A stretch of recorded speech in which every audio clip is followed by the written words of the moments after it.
சித்திரை மாதம். சித்திரை மாதத்தில் வரக்கூடிய பௌர்ணமிக்கு சித்திரை பௌர்ணமி என்று அழைக்கக்கூடிய இந்த சித்ரா பௌர்ணமி திருநாளை நெல்லை சீமையில், அதாவது திருநெல்வேலி என்று சொல்லக்கூடிய அந்த திருநெல்வேலி சீமையில் தேவேந்திரகுல வேளாளர் சமுதாய பெருமக்கள் அங்கே முளைப்பாரி ஊர்வலத்தில் நையாண்டி மேளம் என்று சொல்லக்கூடிய அந்த நையாண்டி ராஜாக்கள், அதாவது மன்னர்கள் அவர்களை அழைத்து வரக்கூடிய அந்த மேளதாள முழக்கம் என்று சொல்லக்கூடிய அந்த நையாண்டி மேளத்தை முழங்கு, அந்த நையாண்டி மேளம் முழங்க அந்த நெல் மணி, அதாவது மன்னன் மணிமுடியே நெல் மணிமுடியே இந்த 2 மணிமுடிகள் இருக்கிறது. அந்த நெல் மணிமுடி என்பது மன்னனின் மணிமுடியாக அங்கே கருதப்படுகிறது.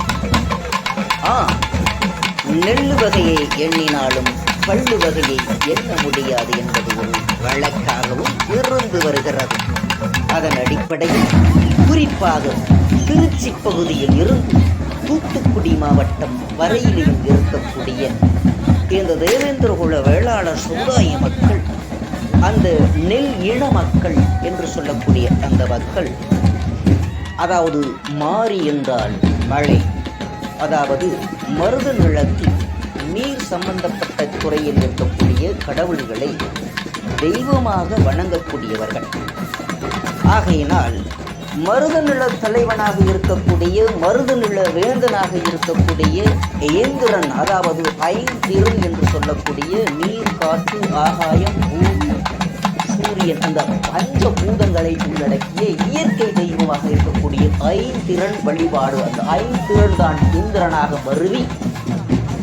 இந்திரனாக அங்கே மருத நிலத்தில் வேளாண் தொழிலின் தலைவனாகவும், அதே சமயத்தில் மருத நிலத்தின் வேந்தனாகவும் அங்கே காட்சி கொடுக்கிறார். அதன் அடிப்படையில் இந்த வேளாண் சமுதாய மக்கள் நாடு நலம் பெற, மக்கள் பசி பட்டினியின்றி அவர்கள் செல்வ செழிப்போடும் வயிறார சாப்பிட வேண்டும், வயிறார உழைக்க வேண்டும் என்று கருதி மக்கள் பசி பிணி போக்க அங்கே மருத நில வயலில் எருது, அதாவது பசு எருதை குலதெய்வமாக வணங்கக்கூடியவர்கள் தேவேந்திரகுல வேளாளர் சமுதாய மக்கள். அதாவது பசுவையும் எருதையும் தந்தையின் பிள்ளைகளாக கருதி அவர்களும் சேர்ந்து, அந்த பசுவின் எருதுகளும் அவர்களும் சேர்ந்து அந்த மண்ணை உழுது வேளாண், அதாவது பண்டியம் செய்தல். பண்டியம் என்றால் வேளாண்மை செய்தல். பண்டியம், பாண்டியம், பாண்டியன் என்றால் பாண்டி, எருது, பண்டி, வண்டி என்ற சொல்லாடல்கள் அனைத்துமே அந்த வேளாண்மை தொழிலை குறிக்கக்கூடிய சொல்லாக இருந்து வருகிறது. அதன் அடிப்படையில் தான் அங்கே விளைப்பாரி அந்த நெல்லை அந்த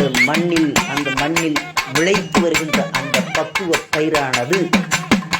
முளைப்பாரி என்று சொல்லக்கூடிய, அதற்கு மாரி என்றால் மழை, அதற்கு பெண் பெயரை வைத்து மாரி அம்மா,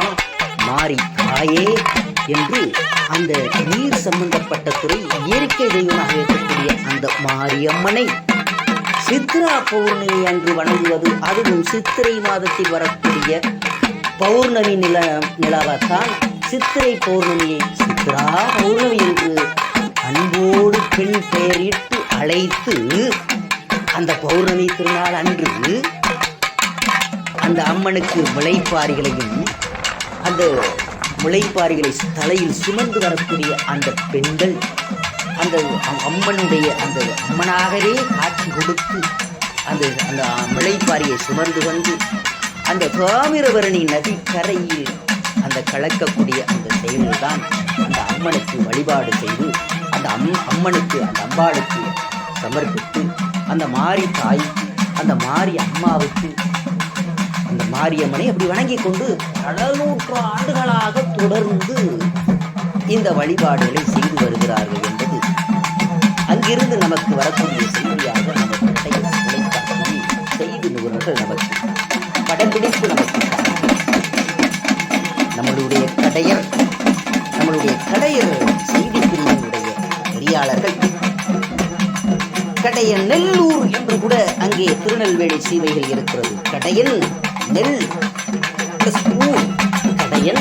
நெல் பிளஸ் ஊர், கடையநல்லூர், திரு பிளஸ் நெல் பிளஸ் வேலி, திருநெல்வேலி அப்படி என்று சொல்லக்கூடிய தாமிரபரணி இரு கரைகளிலும் தேவேந்திரகுல வேளாளர் சமுதாய மக்கள் அந்த வேளாண் தொழில் ஒழுதுண்டு வாழ்வாரே வாழ்வார், மற்றவர்களெல்லாம் தொழுதுண்டு பெண் சொல்வர் என்ற வள்ளுவனினுடைய வாக்கின் அடிப்படையில் உலகத்தார் அச்சாணி என்று வள்ளுவன் போற்றிய சமூகம் உலகத்தாருக்காக வாழக்கூடியது, உலக மக்களுக்காக வாழக்கூடிய சமுதாயத்தை புரட்சி கவி பாரதி அவர்கள் ஆடுவோமே பள்ளுபாடுவோமே ஆனந்த சுதந்திரம் அடைந்து விட்டோமே என்று சுதந்திர தியாகத்திற்காக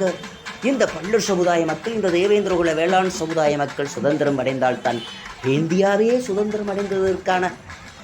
அர்த்தம் என்று ஆடுவோமே வள்ளுபாடுவோமே என்று ஆனந்த சுதந்திரம் அடைந்து விட்டோமே என்று புரட்சி கவி பாரதியார் படித்த பாடல்களையும் நாம் நினைவுக்கு கூறுகிறோம். அதன் அடிப்படையில் இந்த திருநெல்வேலி சீமையில் சித்ரா பௌர்ணமியில் முளைப்பாரி ஊர்வலத்தை நாமும் கண்டுகளிக்கிறோம், மக்களும் கண்டுகளிக்கட்டும். நாம் மனிதநேயத்தோடும் சமத்துவத்தோடும் சம உரிமையோடும் சமபங்கோடும் நாம் அனைத்து சமுதாய மக்களும் சாதி மதம் இனமின்றி பேதமின்றி ஒற்றுமையோடு நாம் வாழுவோம், மனிதநேயம் காப்போம் என்று இந்த வலைதளிக்காக நமது கடையரி டிவியின் அன்பார்ந்த நெஞ்சார்ந்த வணக்கங்களை கூறி விடைபெறுகிறோம். நன்றி, வணக்கத்தோடு.